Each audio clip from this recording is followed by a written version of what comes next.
नमस्ते मैडम जी। ओए विक्रम, आज खाने में क्या खास बनाया है? भूख से जान जा रही है, जल्दी से बढ़िया खाना लगा मेरी टेबल पर। बूढ़ा चल भाग यहाँ से, चल उठ, इस शहर की रानी यहाँ बैठेंगी, कहीं और जाकर ठूस ले।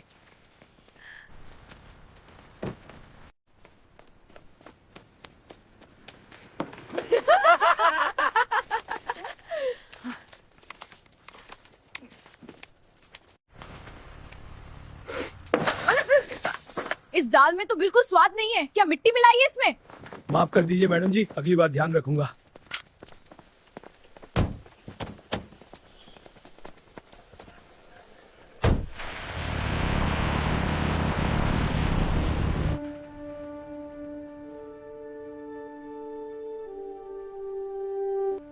भाई विक्रम, तू इन पुलिस वालों से पैसे क्यों नहीं मांगता? ऐसे तो तेरा सब कुछ बर्बाद हो जाएगा। पैसे कैसे मांगू भाई? वो पुलिस वाले हैं, कानून उनके हाथ में है। अगर मैंने पैसे मांगे तो वो मुझे किसी झूठे केस में फंसाकर जेल में डाल देंगे। मेरा परिवार सड़क पर आ जाएगा। यह ढाबा ही मेरी जिंदगी है। मैं गरीब आदमी हूँ। हाँ, ये पुलिस वाले गरीब के साथ ही ऐसा करते हैं। पता नहीं खुद को क्या समझते हैं। लेकिन तुम उदास मत हो, भगवान के घर देर है अंधेर नहीं। अच्छा, अपना ख्याल रखना, मैं अब चलता हूँ।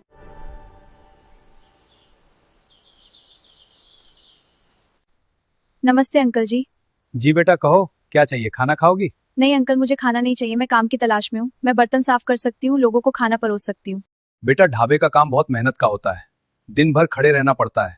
ग्राहकों की भीड़, धुआं, गर्मी, तुम ये सब कैसे कर पाओगी? तुम तो किसी अच्छे घर की लगती हो। अंकल, मेहनत से मुझे कोई डर नहीं लगता, और काम कोई भी छोटा या बड़ा नहीं होता। आप बस मुझे एक मौका दे देकर देखिए। ठीक है बेटा, तुम कल से काम पर आ जाना। वैसे तुम्हारा नाम क्या है? मेरा नाम काव्या है अंकल।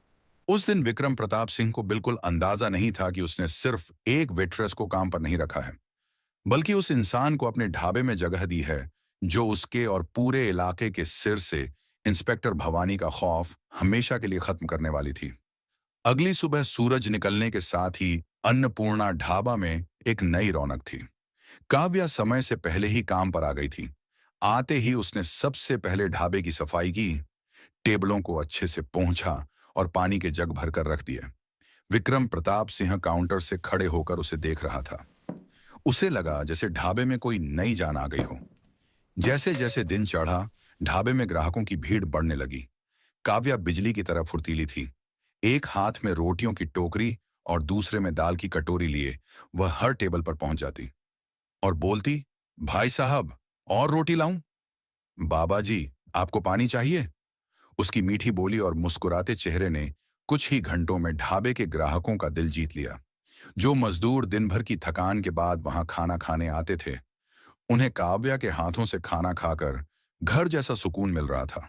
विक्रम प्रताप सिंह की आंखों में काव्या के लिए एक बाप जैसा प्यार झलकने लगा था। उसने मन ही मन सोचा, कितनी भली और संस्कारी बच्ची है, भगवान इसे हमेशा खुश रखे। सब कुछ बहुत अच्छा चल रहा था। लेकिन जैसे ही घड़ी की सुई दोपहर के 1:45, 1:45 पर पहुंची, विक्रम के चेहरे की चमक अचानक गायब हो गई। उसकी मुस्कान की जगह एक गहरे डर ने ले ली।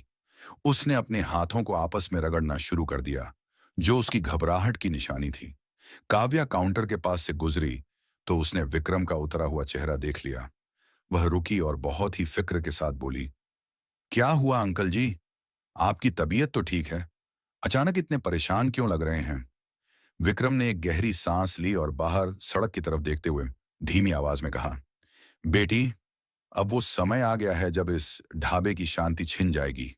वो लोग आने वाले हैं। काव्या ने अनजान बनते हुए पूछा, कौन लोग अंकल? इससे पहले कि विक्रम कुछ कह पाता, बाहर सड़क पर ब्रेक लगने की एक तेज और कर्कश आवाज आई। छी! ढाबे में बैठे हर इंसान की नजर बाहर की तरफ घूम गई।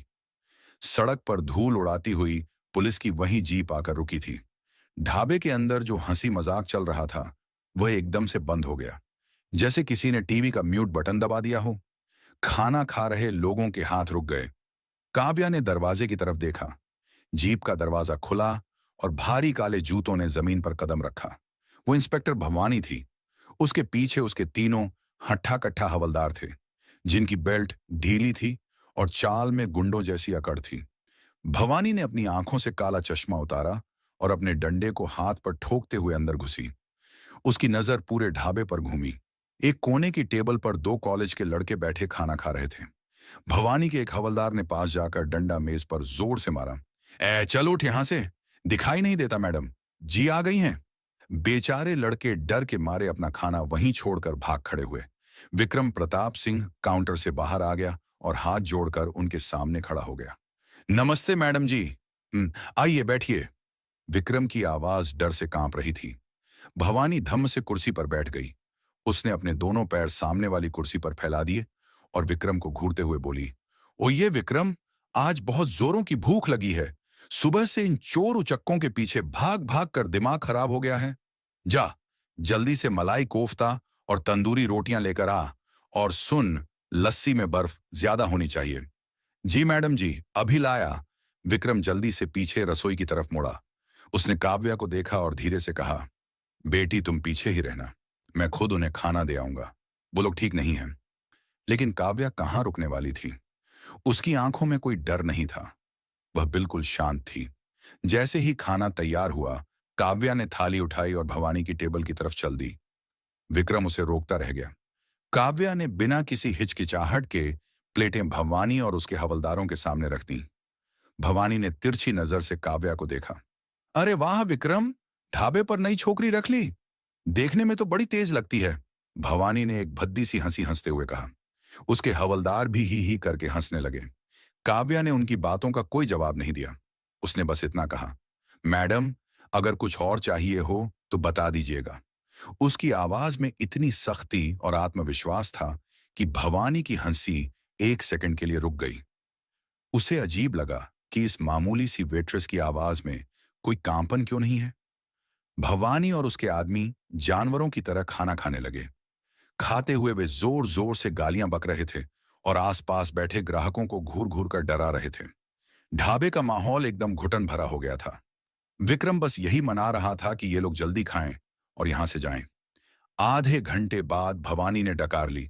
उसने पास रखे जग से पानी पिया और बचा हुआ पानी वहीं फर्श पर फेंक दिया। फिर वह अपनी कुर्सी से उठी। उसके तीनों हवलदार भी उठ खड़े हुए। विक्रम ने राहत की सांस ली कि चलो, आज का दिन भी निकल गया। भवानी बेल्ट ठीक करते हुए दरवाजे की तरफ बढ़ने लगी। हर रोज की तरह पैसे देने का तो कोई सवाल ही नहीं था। वे ढाबे के दरवाजे से बस बाहर निकलने ही वाले थे कि अचानक पीछे से एक बहुत ही साफ और तेज आवाज आई, रुकिए। पूरे ढाबे में सन्नाटा छा गया। जो जहां था वहीं रुक गया। विक्रम प्रताप सिंह का दिल तो जैसे धड़कना ही भूल गया। यह आवाज काव्या की थी। भवानी के कदम दरवाजे पर ही रुक गए। उसने धीरे से पीछे मुड़कर देखा। काव्या एक हाथ में एक छोटा सा कागज बिल लिए ठीक भवानी के सामने खड़ी थी। उसकी आंखों में भवानी की आंखों से सीधा संपर्क था, बिना पलक झपकाए। क्या बोला तूने? भवानी ने अपनी आंखें सिकोड़ते हुए पूछा। काव्या ने वो पर्ची आगे बढ़ाते हुए बहुत ही शांति से कहा, मैडम जी, आपका बिल खाने का कुल 850 रुपये हुआ है। अगर उस वक्त ढाबे में कोई सुई भी गिरती तो उसकी आवाज सुनाई दे जाती। लोग अपनी सांसें रोक कर देख रहे थे कि अब क्या होगा। आज तक पूरे इलाके में किसी की भी इतनी हिम्मत नहीं हुई थी कि वह इंस्पेक्टर भवानी से पैसे मांग सके। भवानी को अपने कानों पर यकीन नहीं हुआ। उसे लगा जैसे किसी ने सरेआम उसके गाल पर तमाचा मार दिया हो। उसका चेहरा गुस्से से तमतमा गया और आंखें लाल हो गईं। बिल? तू मुझसे बिल मांग रही है? भवानी चिल्लाई। उसकी आवाज से ढाबे की दीवारें गूंज उठीं। तेरी इतनी हिम्मत कि तू इंस्पेक्टर भवानी से पैसे मांगेगी? तू जानती नहीं है मैं कौन हूं? काव्या ने बिना अपनी जगह से हिले कहा। आप पुलिस इंस्पेक्टर हैं और इसी वजह से आपको सबसे पहले कानून और नियम मानने चाहिए। आपने यहां खाना खाया है, आप एक ग्राहक हैं और हर ग्राहक को अपना बिल देना पड़ता है। भवानी का एक हवलदार गुस्से से आगे बढ़ा। ए छोकरी, जुबान संभाल के बात कर, अभी डंडे से मार मार कर तेरी सारी हेकड़ी निकाल दूंगा। विक्रम प्रताप सिंह दौड़कर आगे आया और काव्या के सामने हाथ जोड़कर खड़ा हो गया। उसकी आंखों से आंसू बहने लगे थे। मैडम जी, माफ कर दीजिए, ये नई है, इसे कुछ पता नहीं है। मैं इसके पैर पड़ता हूं, इसे छोड़ दीजिए, मुझे कोई पैसे नहीं चाहिए। आप लोग जाइए। विक्रम रोते हुए गिड़गिड़ाने लगा। भवानी ने विक्रम को जोर से धक्का दिया, जिससे वह पीछे जा गिरा। फिर वह काव्या के बिल्कुल करीब आ गई। दोनों के बीच बस कुछ ही इंच का फासला था। भवानी ने दांत पीसते हुए कहा, सुन ले ए 2 कौड़ी की वेट्रेस, आज तो मैं जा रही हूं, लेकिन अगली बार जब मैं आऊंगी तो तू खुद अपने हाथों से मुझे मुफ्त में खाना खिलाएगी। और अगर तूने फिर से अपनी ये जुबान चलाई ना, तो इस ढाबे को आग लगा दूंगी और तुझे ऐसी जेल में डालूंगी कि तेरी लाश भी बाहर नहीं आएगी, समझी? भवानी ने जोर से एक लात पास रखी कुर्सी पर मारी। कुर्सी दूर जाकर गिरी और टूट गई। इसके बाद वह पैर पटकते हुए बाहर निकली, अपनी जीप में बैठी और तेजी से जीप वहां से भगा ले गई। ढाबे के अंदर अभी भी खौफ का सन्नाटा था। कोई कुछ नहीं बोल रहा था। विक्रम प्रताप सिंह जमीन पर बैठा फूट फूट कर रो रहा था। ये तुमने क्या कर दिया बेटी, ये तुमने क्या कर दिया? विक्रम रोते हुए बोला। अब वो चुड़ैल मेरा ढाबा बंद करवा देगी, वो हमें नहीं छोड़ेगी। हम गरीब लोग हैं बेटी, हम पुलिस वालों से नहीं लड़ सकते। काव्या धीरे से विक्रम के पास गई। उसने विक्रम का हाथ पकड़कर उसे उठाया और कुर्सी पर बिठाया। फिर उसने पानी का एक गिलास उसे दिया। काव्या की आंखों में विक्रम के लिए बहुत दर्द था, लेकिन उसकी आवाज में एक अजीब सी ताकत थी। उसने विक्रम के कंधे पर हाथ रखा और बहुत ही प्यार और मजबूती से कहा, अंकल जी, रोना बंद कीजिए। गलत सहना भी गलत करने के बराबर होता है। अगर हम डरते रहेंगे तो ये लोग हमें डराते रहेंगे। आप घबराइए मत, मैंने कोई गलती नहीं की है और मैं आपको विश्वास दिलाती हूं, आपका ये ढाबा कोई बंद नहीं कर सकता। जो सही है उसकी हमेशा जीत होती है। विक्रम ने आंसू भरी आंखों से काव्या को देखा। उसे समझ नहीं आ रहा था कि इस मामूली सी लड़की में इतनी हिम्मत कहां से आ रही है, लेकिन काव्या की बातों ने विक्रम के डरे हुए दिल में एक छोटी सी उम्मीद की किरण जरूर जगा दी थी। उधर जीप में बैठी भवानी गुस्से से पागल हो रही थी। उसे लग रहा था जैसे एक चींटी ने शेरनी को चुनौती दे दी हो। उसने तय कर लिया था कि अब वह उस वेट्रेस और उस ढाबे का नामो निशान मिटा देगी। उसे नहीं पता था कि जिस चींटी को वह कुचलना चाहती है, वह असल में एक ऐसी आग थी जो बहुत जल्द उसके पूरे घमंड और भ्रष्ट करियर को जलाकर खाक करने वाली थी। उस घटना के बाद अन्नपूर्णा ढाबा में एक अजीब सा डर भरा सन्नाटा पसर गया था। जो ग्राहक रोज वहां मजे से खाना खाने आते थे, वो अब जल्दी जल्दी अपना खाना खत्म करके निकल जाते। सबको लग रहा था कि इंस्पेक्टर भवानी वापस जरूर आएगी और इस बार वो कुछ बहुत बुरा करेगी। विक्रम प्रताप सिंह की तो रातों की नींद ही उड़ गई थी। उसे हर वक्त सड़क से गुजरने वाली हर जीप की आवाज भवानी की ही लगती थी। लेकिन इन सब के बीच सिर्फ एक ही इंसान था जो बिल्कुल बेफिक्र और शांत था, काव्या। वह पहले की तरह ही मुस्कुराते हुए ग्राहकों को खाना परोसती, टेबल साफ करती और विक्रम को दिलासा देती। 3 दिन बीत गए। विक्रम को लगा शायद भवानी मामले को भूल गई है, लेकिन भ्रष्ट और घमंडी लोग इतनी जल्दी अपनी बेइज्जती कहां भूलते हैं। चौथे दिन दोपहर के करीब 2 बज रहे थे। ढाबे में अच्छी खासी भीड़ थी। विक्रम काउंटर पर बैठा हिसाब मिला रहा था। काव्या ग्राहकों को खाना दे रही थी। तभी अचानक बाहर सड़क पर 2-3 गाड़ियों के एक साथ रुकने की तेज आवाज आई। ढाबे में बैठे लोगों की नजरें खिड़कियों की तरफ घूम गईं। विक्रम का दिल धक से रह गया। सामने सिर्फ एक जीप नहीं थी, बल्कि पुलिस की 2 गाड़ियां खड़ी थीं और उनसे उतरी इंस्पेक्टर भवानी। लेकिन आज वह अकेली नहीं थी। उसके साथ उसके 3 हवलदारों के अलावा थाने के कुछ और पुलिस वाले भी थे। भवानी के हाथ में इस बार डंडा नहीं, बल्कि एक हंटर था। भवानी ने ढाबे के बाहर लटके हुए अन्नपूर्णा ढाबा के बोर्ड को देखा और एक गंदी सी मुस्कान के साथ अंदर कदम रखा। ढाबे के अंदर का माहौल एकदम से जम गया। लोग डर के मारे अपनी कुर्सियों से थोड़ा पीछे खिसक गए। भवानी की आवाज बिजली की तरह कड़की, विक्रम! विक्रम कांपते पैरों से आगे आया। उसके हाथ अपने आप जुड़ गए। जी मैडम जी, भवानी ने घूरते हुए कहा। बहुत चल रहा है तेरा ये ढाबा, है ना? आज देखते हैं ये कैसे चलता है। फिर उसने जोर से चिल्लाकर कहा, ए लड़की, कहां मर गई वो वेट्रेस? काव्या रसोई से बाहर आई। उसने अपने हाथ तौलिए से पोंछे और बिल्कुल सीधे खड़ी हो गई। उसकी आंखों में न तो कोई घबराहट थी और न ही भवानी का कोई खौफ। काव्या ने शांत आवाज में कहा, मैं यही हूं मैडम। भवानी काव्या के पास गई और उसे सिर से पैर तक देखा। बड़ी हेकड़ी थी ना तेरे अंदर उस दिन, आज तेरी वो हेकड़ी निकालने ही आई हूं मैं। चल खाना लगा। आज मैं और मेरे सारे स्टाफ का खाना फ्री में होगा, और अगर खाने में एक भी कमी निकली तो आज मैं इस ढाबे को सील कर दूंगी। विक्रम के पैरों तले जमीन खिसक गई। मैडम जी, रहम कीजिए, हम गरीब लोग हैं। चुप कर बुड्ढे, एक हवलदार ने विक्रम को जोर से धक्का दिया। काव्या ने विक्रम को सहारा दिया और फिर पीछे रसोई की तरफ चली गई। थोड़ी देर में उसने बहुत सारा खाना टेबल पर लगा दिया। भवानी और उसके आदमी मजे से खाने लगे, लेकिन भवानी का मकसद सिर्फ खाना नहीं था, उसे तो तमाशा करना था। उसने जानबूझकर एक कटोरी दाल नीचे गिरा दी। ये क्या बकवास है, इसमें तो कीड़ा है, ये सड़ा हुआ खाना खिलाता है तू लोगों को। भवानी चिल्लाई। मैडम जी, ऐसा मत कहिए, मैं तो रोज ताजा खाना। बकवास बंद कर। भवानी ने पास रखी पानी की बोतल काव्या की तरफ फेंकी, जो काव्या के कंधे के पास से निकल गई। तेरी इस लड़की की वजह से आज तेरा ढाबा बंद होगा।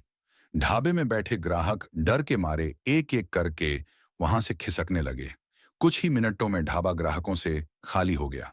भवानी और उसके पुलिस वालों ने जानबूझकर खाना बर्बाद किया, कुर्सियां इधर उधर फेंक दी और खूब हुड़दंग मचाया। जब वे अपना घटिया खेल खेल चुके तो भवानी उठी। उसने विक्रम की तरफ एक डरावनी मुस्कान उछाली और बोली, चल, आज का तमाशा खत्म। कल आऊंगी तो इस ढाबे पर ताला लगा दूंगी। वो लोग दरवाजे की तरफ बढ़ने लगे। विक्रम प्रताप सिंह जमीन पर बैठकर रोने लगा। उसे अपना सब कुछ खत्म होता नजर आ रहा था। लेकिन तभी फिर से वही आवाज गूंजी जिसने कुछ दिन पहले इस ढाबे की दीवारें हिला दी थीं। मैडम, आपका बिल। भवानी झटके से मुड़ी। उसकी आंखों में खून उतर आया था। काव्या उसी जगह खड़ी थी, हाथ में एक और बिल की पर्ची ली।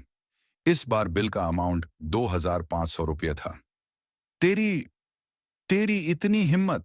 भवानी गुस्से से पागल हो गई। वह दौड़कर काव्या के पास गई और अपना हाथ काव्या को थप्पड़ मारने के लिए उठाया। लेकिन इससे पहले कि भवानी का हाथ काव्या के चेहरे तक पहुंचता, काव्या ने बहुत ही फुर्ती और ताकत से भवानी का हाथ हवा में ही पकड़ लिया।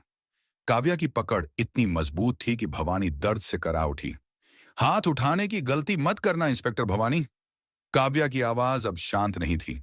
उसमें एक ऐसी दहाड़ थी जिसने भवानी के साथ साथ उसके आंसुओं से भीगे विक्रम को भी चौंका दिया। भवानी के तीनों हवलदार डंडे लेकर काव्या की तरफ लपके। ऐ, छोड़ मैडम को! भवानी दर्द से चीखते हुए बोली। गिरफ्तार करो इसे, अभी के अभी हथकड़ी लगाओ इस चुड़ैल को। इसे थाने ले जाकर इतना पीटूंगी कि ये अपनी जिंदगी भीख में मांगेगी। हवलदारों ने अपनी बेल्ट से हथकड़ी निकाली और काव्या को पकड़ने के लिए आगे बढ़े। विक्रम प्रताप सिंह चीख पड़ा, नहीं, छोड़ दो मेरी बच्ची को। ढाबे के बाहर जो थोड़ी बहुत भीड़ इकट्ठा हो गई थी, वह भी सांस रोके ये सब देख रही थी। भवानी को लगा कि अब उसका काम हो गया। अब वो इस लड़की को सड़क पर घसीटते हुए ले जाएगी।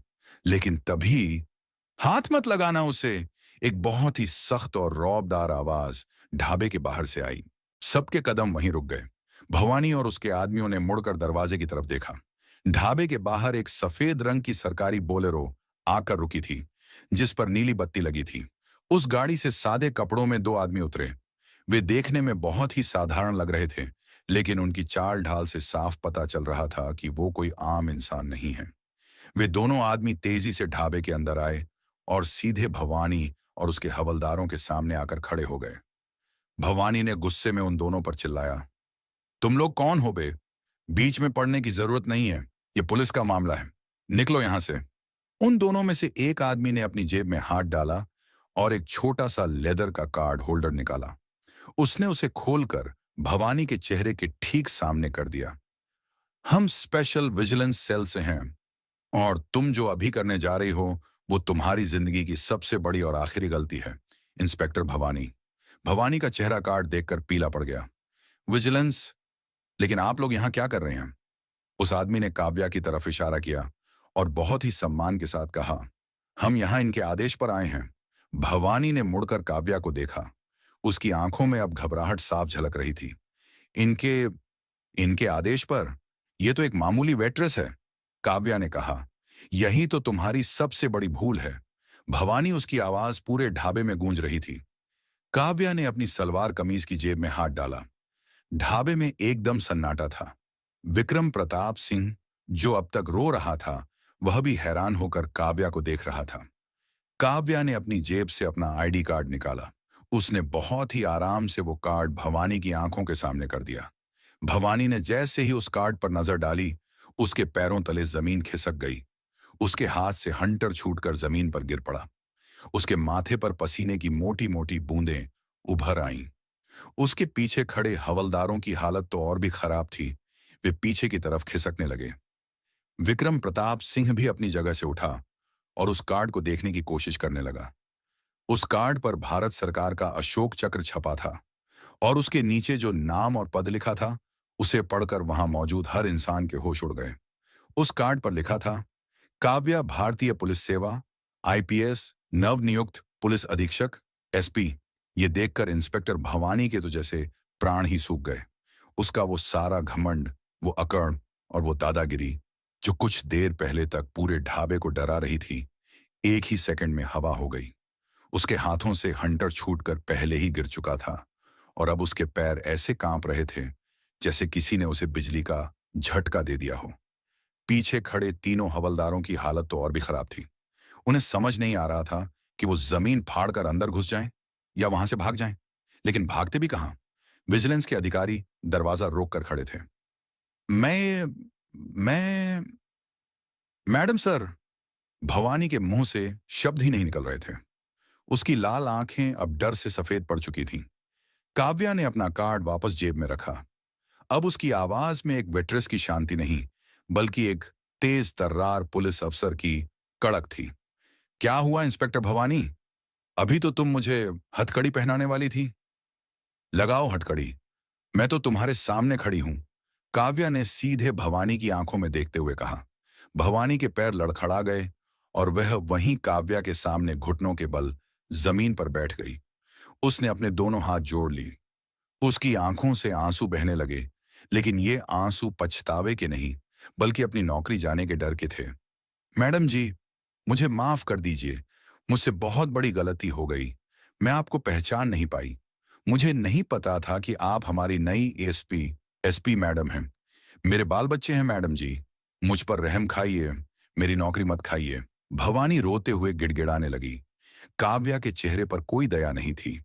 उसने भवानी को पीछे हटने का इशारा किया और बहुत ही सख्त आवाज में कहा, तुम रो रही हो भवानी? तुम्हें अपने बच्चों की चिंता है? और जिन गरीबों का तुम रोज खाना छीनती थी, जिन दुकानदारों की मेहनत की कमाई तुम बिना पैसे दिए खा जाती थी, उनके बच्चों का क्या? क्या उन्हें भूख नहीं लगती? क्या उनका परिवार नहीं है? काव्या ने पूरे ढाबे की तरफ देखते हुए कहना शुरू किया, मुझे जब इस जिले की जिम्मेदारी मिली तो मुझे सबसे ज्यादा शिकायतें तुम्हारे ही इलाके से मिल रही थीं। लोग कहते थे कि यहाँ एक ऐसी इंस्पेक्टर है जो गुंडा टैक्स वसूलती है, मुफ्त का खाना खाती है और गरीबों को मारती है। मुझे यकीन नहीं हुआ कि वर्दी पहनने वाला कोई इंसान इतना गिर सकता है। इसीलिए मैंने फैसला किया कि मैं खुद सच देखूंगी। काव्या विक्रम प्रताप सिंह की तरफ मुड़ी, जो अभी भी हैरानी और आंसुओं के बीच खड़ा था। ये विक्रम अंकल जैसे लोग दिन रात आग के सामने खड़े होकर मेहनत करते हैं ताकि 2 पैसे कमा सकें, और तुम जैसी पुलिस वाली उनकी कमाई पर डाका डालती हो। पुलिस की वर्दी लोगों की रक्षा करने के लिए होती है भवानी, लोगों को डराने और लूटने के लिए नहीं। तुमने इस वर्दी को गंदा किया है। काव्या ने विजिलेंस अधिकारियों की तरफ देखा। ऑफिसर, इन चारों को गिरफ्तार करो और इन पर सिर्फ भ्रष्टाचार का नहीं, बल्कि आम जनता को धमकाने और सरकारी वर्दी का गलत इस्तेमाल करने का केस भी दर्ज करो। मैं खुद सुनिश्चित करूंगी कि ये कभी दोबारा पुलिस की वर्दी ना पहन सकें। जी मैडम। अधिकारियों ने तुरंत भवानी और उसके तीनों हवलदारों को हथकड़ी पहना दी। जब भवानी को हथकड़ी लगी तो ढाबे के बाहर खड़ी भीड़, जो अब काफी बड़ी हो चुकी थी, खुशी से चिल्ला उठी। लोगों ने तालियां बजानी शुरू कर दी। सालों से जिस भवानी का खौफ पूरे इलाके में था, आज वह अपना सिर झुकाए रोते हुए पुलिस की गाड़ी में बैठ रही थी। गाड़ियां वहां से निकल गईं। ढाबे में अब सिर्फ काव्या, विक्रम प्रताप सिंह और कुछ ग्राहक बचे थे। विक्रम प्रताप सिंह के लिए यह सब किसी चमत्कार से कम नहीं था। वो धीरे धीरे काव्या के पास आया। उसकी आंखों से आंसुओं की धार बह रही थी। वो इतना भावुक हो गया था कि उसने काव्या के पैर छूने के लिए अपने हाथ आगे बढ़ा दिए। अरे अंकल जी, ये क्या कर रहे हैं आप? काव्या ने तुरंत पीछे हटकर विक्रम के दोनों हाथ पकड़ लिए। मैडम जी, मुझे माफ कर दीजिए। विक्रम फूट फूट कर रोने लगा। मैंने आपसे झूठे बर्तन उठवाए, आपसे लोगों को खाना परोसने को कहा। मुझे क्या पता था कि आप इतने बड़े ओहदे वाली अफसर हैं। मैंने बहुत बड़ा पाप कर दिया मैडम जी। काव्या मुस्कुराई। उसकी आंखों में भी नमी आ गई थी। उसने बहुत प्यार से विक्रम के कंधे पर हाथ रखा और कहा, अंकल जी, काम कोई छोटा या बड़ा नहीं होता। मैंने कोई पाप नहीं किया और ना ही आपने। आपने तो मुझे एक बेटी की तरह रखा। जब मुझे काम की जरूरत थी तो आपने बिना कुछ सोचे मुझे सहारा दिया। असली इज्जत तो आप जैसे मेहनती लोगों की होनी चाहिए। काव्या ने अपनी जेब से कुछ पैसे निकाले और विक्रम के हाथ में रखते हुए कहा, और ये रहे मेरे उन दिनों के खाने के पैसे जो मैंने यहां खाया है। अन्नपूर्णा ढाबे का खाना मैं कभी नहीं भूलूंगी। विक्रम ने हाथ जोड़ लिए। नहीं बेटी, अब तुम मुझे शर्मिंदा मत करो। ये ढाबा हमेशा तुम्हारा रहेगा। काव्या ने विक्रम को ढाढ़स बंधाया। बाहर एक सरकारी गाड़ी काव्या का इंतजार कर रही थी। ढाबे के बाकी लड़के और बाहर खड़े लोग लगातार तालियां बजा रहे थे। हर किसी के चेहरे पर एक सच्ची खुशी और सम्मान था। आज सच में न्याय हुआ था। काव्या गाड़ी में बैठी। उसने एक आखिरी बार मुस्कुराते हुए विक्रम अंकल और उनके अन्नपूर्णा ढाबे की तरफ हाथ हिलाया। गाड़ी धीरे धीरे सड़क पर आगे बढ़ गई। उस दिन के बाद से अन्नपूर्णा ढाबे की किस्मत ही बदल गई। इंस्पेक्टर भवानी के जेल जाने से पूरे इलाके के दुकानदारों में एक नई हिम्मत आ गई थी। अब किसी पुलिस वाले की हिम्मत नहीं होती थी कि वो किसी गरीब से मुफ्त का खाना खाए या उस पर रौब झाड़े। विक्रम प्रताप सिंह का ढाबा अब और भी ज्यादा चलने लगा था। लोग दूर दूर से वहां खाना खाने आते थे, सिर्फ खाने के स्वाद के लिए नहीं, बल्कि उस आईपीएस वेट्रेस की कहानी सुनने के लिए, जिसने एक ही दिन में पूरे शहर का माहौल बदल दिया था। विक्रम जब भी किसी को वो कहानी सुनाता तो उसकी छाती गर्व से चौड़ी हो जाती और आंखों में एक ही बात चमकती, सच्चाई कभी हारती नहीं, बस उसे एक निडर आवाज की जरूरत होती है।